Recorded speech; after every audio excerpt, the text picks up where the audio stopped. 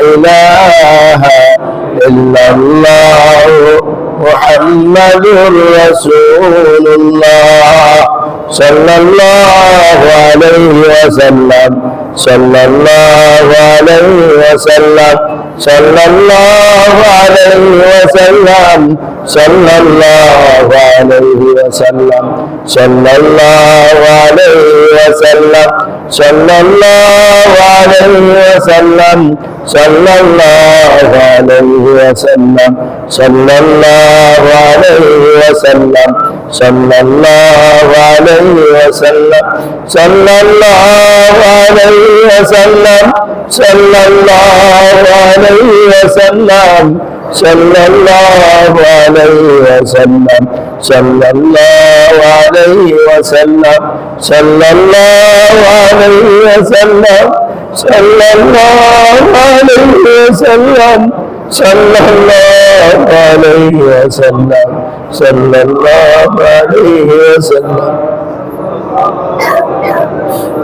أستغفر الله أستغفر الله أستغفر الله أستغفر الله أستغفر الله أستغفر الله أستغفر الله أستغفر الله أستغفر الله أستغفر الله أستغفر الله أستغفر الله الذي لا إله إلا هو الحي القيوم وأتوب إليه لا حول ولا قوة إلا بالله العلي العظيم খুব মনোযোগ দেয়া আল্লাহর কাছে দোয়া করি, চোখের পানি ফেলতে চেষ্টা করি।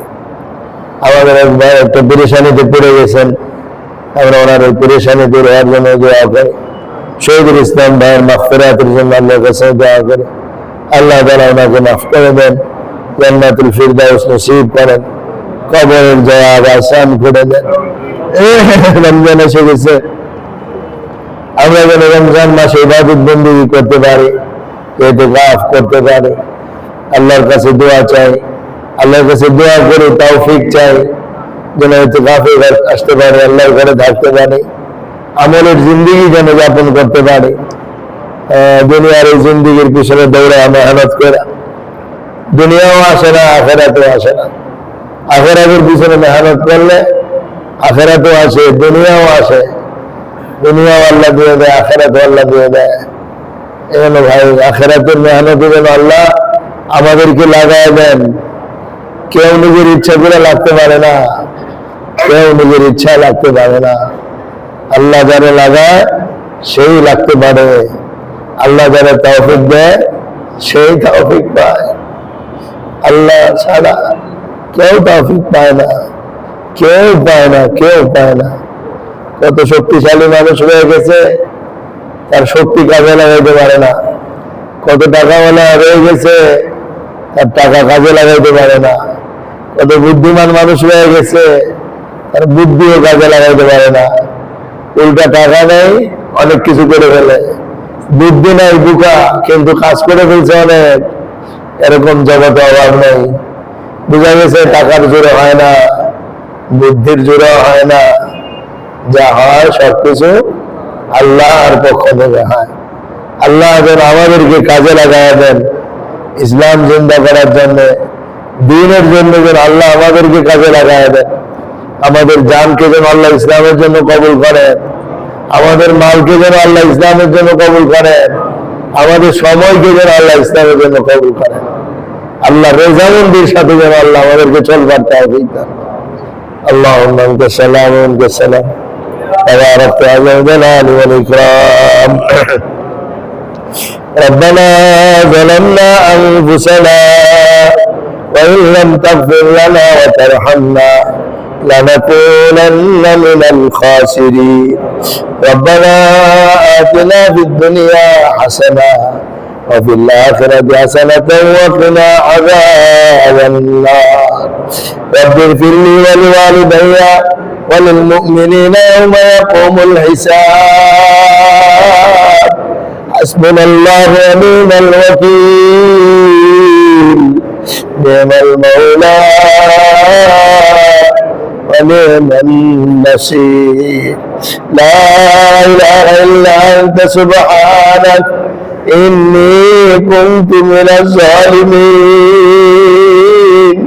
لا إله إلا أنت سبحانك إني كنت من الظالمين اللهم إنك عفو كريم تحب العفو فاعف عنا يا رحيم يا حي يا قيوم يا أرحم الراحمين আল্লাহ আমরা গুনাহগার বান্দা কোরআনুল কারীমের মজলিসে আল্লাহ কিছু কথা শুনে কিছু কথা বলে আপনার মোবারক দরবারে হাত উঠাইছে আল্লাহ আমাদের জিন্দেগির গুনাহগুলো মাফ করে দেন আল্লাহ আমাদের জিন্দেগির গুনাহগুলো মাফ করে দেন কবিরা সগীরা শিরকি বেদাতি জানা অজানা ইচ্ছা অনিচ্ছা প্রকাশ্য গোপনে যত গুনাহ করে ফেলেছি সব গুণের বিরুদ্ধে করতেছি আপনি আমাদের গুণাগুলো মাফ করে দিন মাফ করে দেন আল্লাহ মাফ করে দেন আল্লাহ মাফ করে দেন মাফ করে দেন আল্লাহ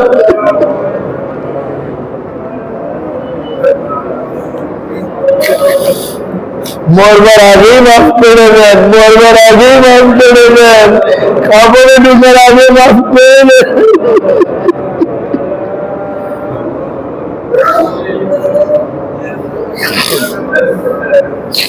আল্লাহ আমাদের এই মজলিসকে আপনি কবুল করেন আল্লাহ আপনার বান্দারা কোরআনের মহব্বত আর ভালোবাসা নিয়ে মজলিসগুলিতে আসতে আর বসতো আল্লাহ মজলিস থেকে কোরআনের নূর আমাদের দিলে দান করেন কোরআনের নূর আমাদের দিলে দান করেন কোরআনের হেদায়েত আমাদেরকে দান করেন আমাদেরকে হেদায়েত দান করেন হেদায়েত নসিব করেন হেদায়েত নসিব করেন আল্লাহ হেদায়েত নসিব করেন আপনার মহব্বত আর ভালোবাসা আমাদের দিলে দান করেন আপনার মহব্বত আর ভালোবাসা আমাদের দিলে দান করেন আপনার মহব্বত আর ভালোবাসা আমাদের দিলে দান করেন আল্লাহ রওজা পাকের জিয়ারতকে নসিব করেন রওজা পাকের জিয়ারত নসিব করেন রওজা পাকের জিয়ারত নসিব করেন আপনার ঘর তওয়াফ করার তৌফিক দান করেন আপনার ঘর তওয়াফ করার তৌফিক দান করেন আপনার ঘর তওয়াফ করার তৌফিক দান করেন আল্লাহ হাজির আসবে তুমি খাওয়ার তৌফিক দান করেন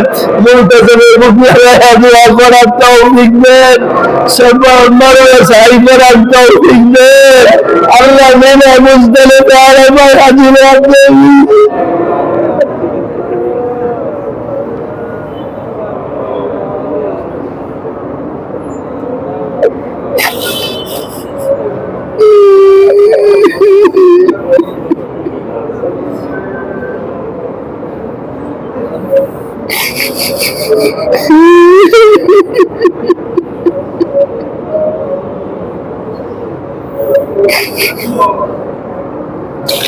আল্লাহ আমাদেরকে দানওয়ালা বানাবেন আসহাবুল মাইমানা বানাবেন আসহাবুল মাইমানা বানাবেন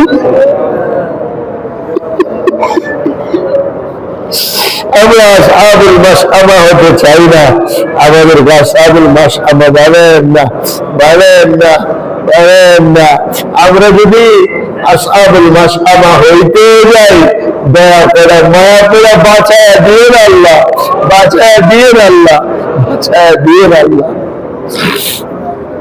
বাঁচায় দিন আল্লাহ আল্লাহ আপনি যাকে পথভ্রষ্ট করে দেন তাকে কেউ পথ দেখাইতে পারে না আপনি যাকে হেদায়েত দেন তাকে কেউ গুমরাহ করতে পারে না আল্লাহ আপনি আমাদের হেদায়েত দান করেন হেদায়েত দান করেন হেদায়েত দান করেন আল্লাহ আল্লাহ আমাদের শহীদুল ইসলাম ভাইকে আপনি মাফ করে দেন।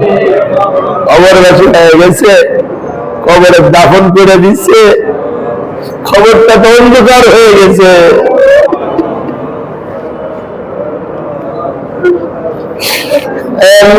জীবনভর দিনের কাজ করে গেছে, এই কাজকে কেন্দ্র করে উশিলা করে ভাইকে মাফ করে দেন, মাফ করে দেন, মাফ করে দেন, মাফ করে দেন।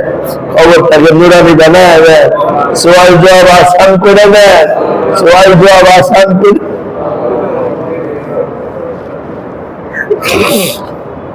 আল্লাহ মজমাকে কবুল করে, মজমার যার যে মনের নেক আশা আছে পুরা করে দেন।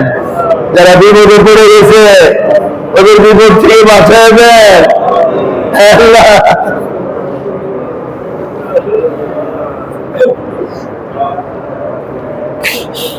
আমাদের ছেলে মেয়েদেরকে কবুল করেন, ওদেরকে দিনদার পরেশগার মুত্তাকি বানায় দেন। কত বাবা ছেলে মেয়েদের নিয়ে পরেশান, আল্লাহ পরেশানিকে দূর করে দেন। আয় আল্লাহ সকল বাবাকে তাদের সন্তান প্রতিপালনে যথাযথ চেষ্টা করার তৌফিক দান করেন। আয় আল্লাহ বাংলাদেশের নির্বাচনে আয় আল্লাহ যারা বিজয়ী হয়েছে, এমপি হয়েছে, তাদের সবাইকে আয় আল্লাহ ইসলামের পক্ষে কাজ করার তৌফিক দান করেন, ইসলামের পক্ষে কাজ করার তৌফিক দান করেন, ইসলামের পক্ষে কাজ করার তৌফিক দান করেন। এ আল্লাহ সবই তো মুসলমান, সবার ভিতরে কোরআনের মহব্বত দিয়ে দেন। আল্লাহ দ্বীনের মহব্বত দিয়ে দেন, মসজিদ মাদ্রাসা খানকা মারকাজের মহব্বত দিয়ে দেন। আল্লাহ তাদেরকে ইসলামের খাদেম বানায় দেন, ইসলামের খাদেম বানায় দেন, ইসলামের খাদেম বানায় দেন। আল্লাহ আল্লাহ আমাদের দোয়াকে কবুল করেন, আমাদের সবার মনে সকল দোয়াকে কবুলের মঞ্জুর করেন। আল্লাহ সবার মনে সকল দোয়াকে কবুলের মঞ্জুর করেন। আল্লাহ আসতেছে প্রতিটা মুহূর্তে ইবাদতে কাজে করতে ঠিক দিয়ে আল্লাহ শেষ রাত্রে কান্দাকাটি করার তৌফিক দিয়ে, ইফতারের সময় কান্দাকাটি করার তৌফিক দিয়ে। আল্লাহ আল্লাহ সমস্ত ইমামদেরকে রমজানে বেশি বেশি দিনের কাজ করার তৌফিক দান করেন, সমস্ত মুসলিমদেরকে দিন শিখাইবার তৌফিক দান করেন। ওদিরা মসজিদ যেন দিন শিখার মারকাজ হয়ে যায়, ওদিরা মসজিদ যেন ইসলামের ঘাঁটি হয়ে যায়। আল্লাহ মসজিদ গুলোকে চিন্তা করে দেন, আল্লাহ মসজিদ গুলোকে চিন্তা করে দেন, মসজিদ গুলোকে আবাদ করার তৌফিক দেন।